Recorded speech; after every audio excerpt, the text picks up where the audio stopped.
We have one of the best cover illustrators, and we want to stress that illustrators in the business today, Lucio Parrillo, who is here. Thank you. And is going to actually do a drawing for you. Thank you. You know, what's amazing, and the reason we have the Art Academy is, you know, people look at these images and they just think they come out and they don't look at the labor and the intensity and the training and all the stuff behind it. And so we like to show you that there are real human beings who are laboring and slaving over this and producing the work. Now, what are you choosing to draw for us today? What character would you like to draw? I think I'm doing a Joker. Okay.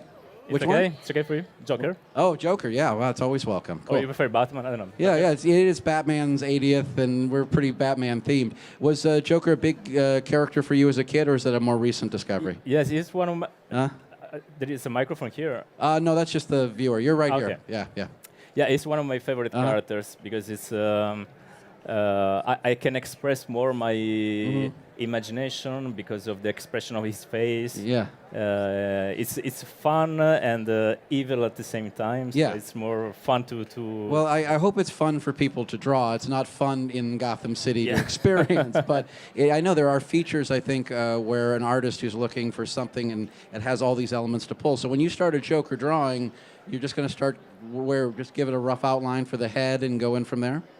Yeah, usually I start. I use a very traditional techniques and construction. So I usually start like with something like this, like very sketchy lines, very rough, and then kind of a sculpture with clay. So you start with a kind of egg, and then now you said sculptor. You're a sculptor too, is that right? Yes, I love doing sculptures. Yeah. Yes, when I was studying at the beginning, I used to sculpt a lot more. Right. But then I choose to doing more painting and drawing. And Yeah, like Michelangelo, right? I wish. But Right. But I know it's a tough standard to live up to. But we were talking about this upstairs. Now, you're from Italy, and you've been exposed to some amazing classical artists in museums. Right. And do you think that's been a big influence? I mean, because you have this really beautiful brushstroke work. Thank you very much. Where, you know, these illustrations are, you know, mesmerizing.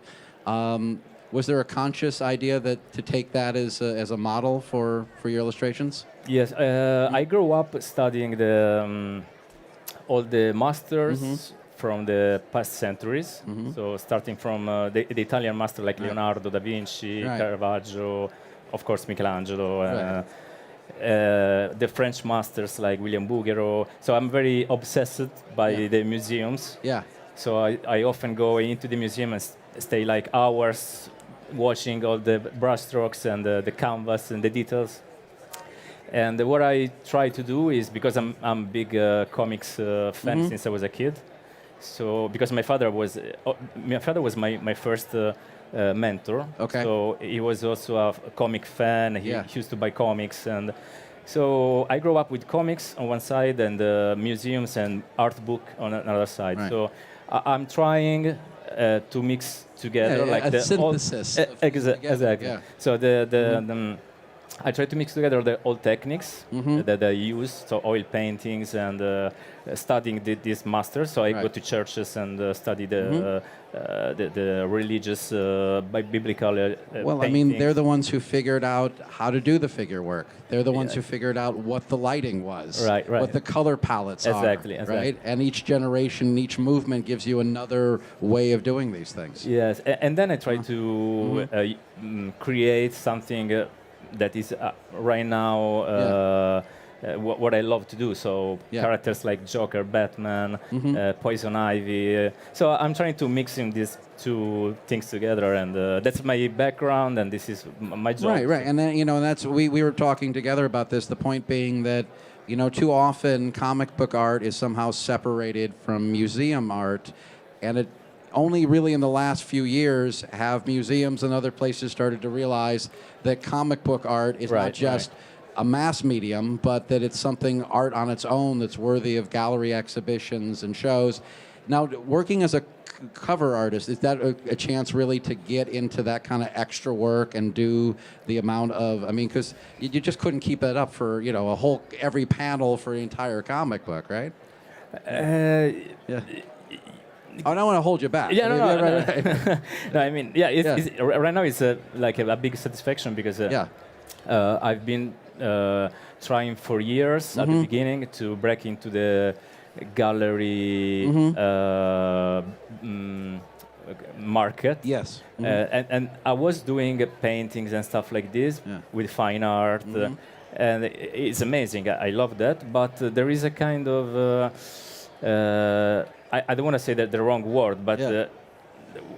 kind of little mafia, Yeah, right? yeah. So the gallerists just choose the artists that they want to choose, and Right. not because they have a good skill, but because they advertise very well and they sell sometimes stuff that is not really Yeah. very good in terms of technique, and so it was not very nice because you study all life Yeah. to try to get better and better every day. You study anatomy, you study light and shadows, you study for hours and hours all the little muscles of the body, and Right. then perspective, architectures. So everything you need to do a nice comic, Yeah. because it's very hard to do comics right now. It's probably the hardest artistic job right now. And then you see gallery choosing just like a big Yeah. canvas with a red dot in the middle, Yeah. and you say, "So come on, why you have to study 30 years Right. for have someone tell me no, you're not enough good to be in my gallery." Well, you know, So- there is a gallery where you are featured, and I think it's with a lot of people here, which is there's nothing like a variant cover or a beautiful painted cover as a framing item. You know, that you have, I'm sure that your work is on walls of people's homes. Ah, okay. And it's, exactly. right? So that's you're Right, with right. the gallery of the people. Yeah. Yeah. So right now, the big satisfaction is doing comics, and at the same time, see people like you happy about buying original art and see, okay, this is a painting, and you can say, this is an oil painting. This is a, so you understand what there is behind a comic, behind a comic page. It's art, first of all. So, and it's nice because in the last years, I see many galleries start showing comic artists, and and we have amazing artists in this industry that they are before doing comics. They are big artists that can do anything, anything from landscape to portrait to. So that's well, in fact, I have to get you back to drawing because. Sorry, by the way, I this speak is too good much. education because what you need to know is you heard the number of steps you listed, right? That if you really take this craft seriously, you're studying things beyond just mechanical skills. You're discovering, biology and forms and lighting and color choices. So when you're working, you're starting in pencils even when you're doing paintings for covers. Sorry. Oh, I'm sorry. Keep drawing. I'll fill in the gap. I got to see this Joker. So don't let me interrupt here because this is really coming out really nicely, and I keep taking you away from it. Now, when I start talking, I never stop because I spend too much time drawing in the silence. Yeah. So finally, when they have someone listen to me talking, I keep talking. Well, they're all listening, but they're also looking up at this giant board with this beautiful illustration. Wow. So you have a nice big chin Joker, crazed nose. Look at that.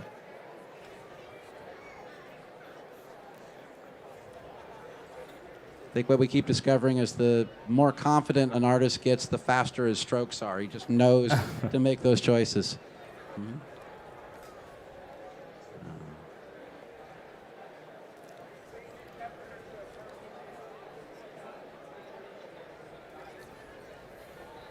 So usually this is what I do when I start creating like the concept of the cover. So it's a very quick sketch. Mm-hmm.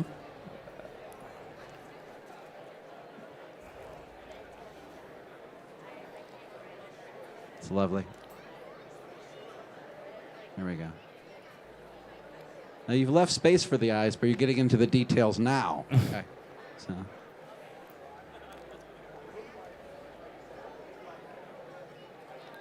And is there a single key to the Joker's face? Is it the nose, the chin, the eyes, or is it all of them? Is it all those pieces? Okay. Because you got the checklist there.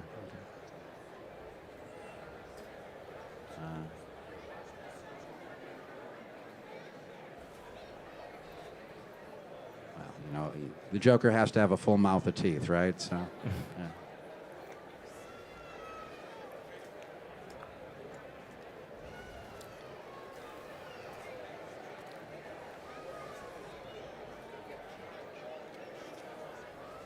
That's awesome.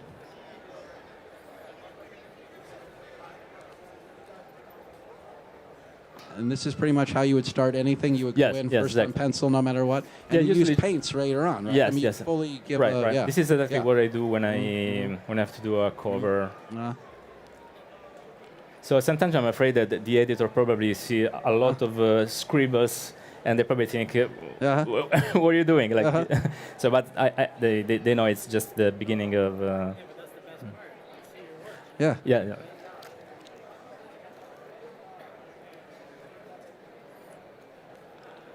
And that is one of the things that's nice about getting to see you do this.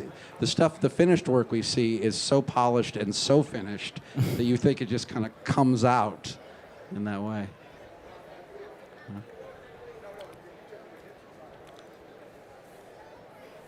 So usually the second thing I do is find the light source.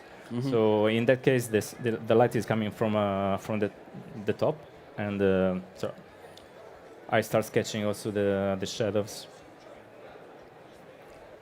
Is that line your reference of where the light is? You'll even put that in for yourself to remind you it's going to shoot down this way the whole Right, time? yes. Oh, that's awesome. Okay. Yeah, most of the time I Yeah. take pictures Yeah. of myself or friends or because I try to not do always the same kind of light and shadows, because if I go with my imagination, sometimes I repeat the same cliche. I don't know. Sure. Your instinct, you do the trick you did last time. But that's interesting. Yes. I mean, a lot of people use reference for the details of people's faces, but you're using reference for light and seeing the way the light reacts off of another person's face. Right. Yeah, because each one of us has different features. Yeah. Okay.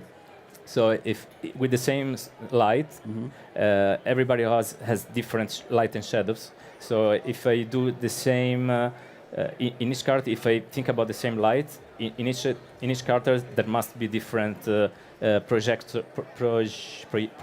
Yeah. Sorry for my English. Yeah, but it's all right. The drawing speaks for itself, so that's.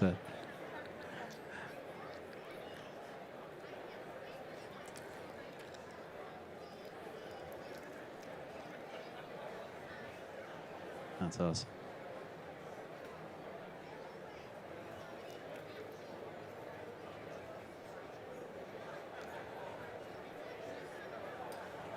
Do you think there's any one inspiration on your Jokers? There's someone who's influenced your look, or is it just you putting your own vision on him? I mean, I don't want to say you're copying anybody. I don't know. No. Yes. Yeah. Okay. I like a lot the Joker from Glenn Fabry. Yeah. That was amazing. Okay. And Beasley, Simon Beasley. Beasley and Fabry, that's the right area. Yeah. Okay. Was very a caricature style. Okay. Yeah. Well, I noticed there's a couple things that pop out of your face. Right. People have this angular and, I mean, there's no wrong answer in the Joker. Every version is scary. Oh, man. That is cool.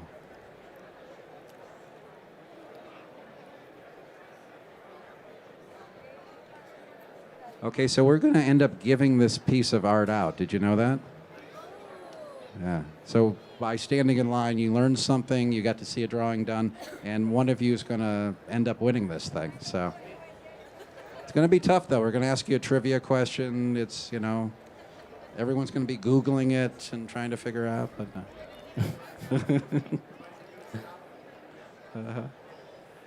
Is everybody having a good time today? I mean, we're at last few hours, right? We're just like, it's where did the week go, right? Some of us is where did the week not go fast enough, but the rest of it. You can do a little smudge in there as well? Yeah. Usually I use my finger. The first thing they told me when I was a kid in the school, they told me, don't use the finger. Yeah. And I did for all life. Yeah. So I always do that. Now, because I like to have a more soft shadows, even in the sketches. So.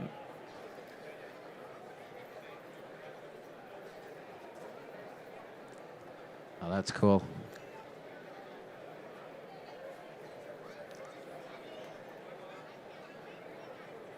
And you've covered so many of our characters. Is there anyone out there you haven't had a chance to do yet that you're hoping for?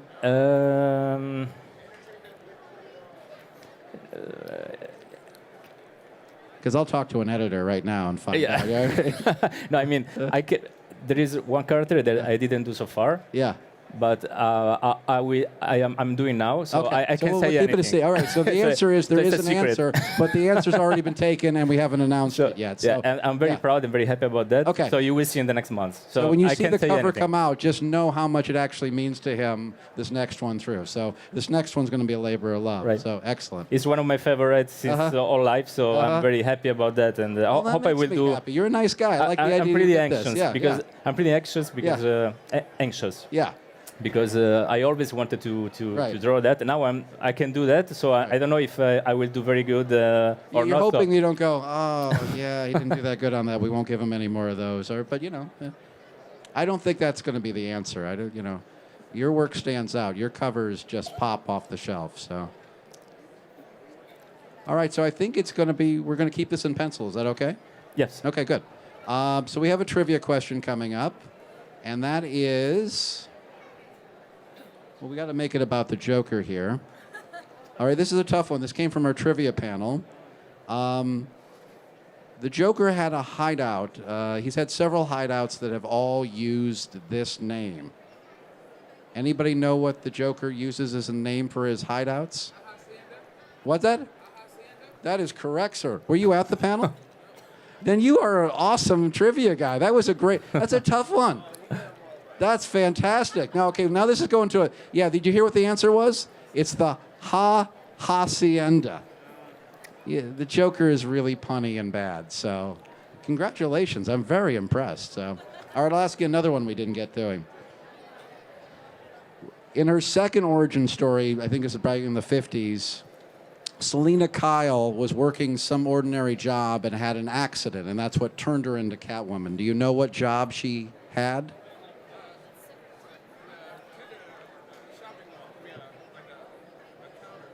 No, it wasn't a counter clerk. It was an accident. It was a sky accident. She was a... Secretary? No, she was a flight attendant. And she fell out of the plane and hit her head. But that's the 50s when they're trying to make these dark characters seem a lot less dark. So it's not her fault. Catwoman just fell out of a plane, and that's how it happened. But yeah, right? That's really goofy. So... and as we're wrapping up, we're about to give this out. Anything else you want to share with your audience? Because this is not my audience. Trust me, this is a much bigger audience. This is yours. These people came to see you. So anything else you want to share with them? Just from the heart? Anything else?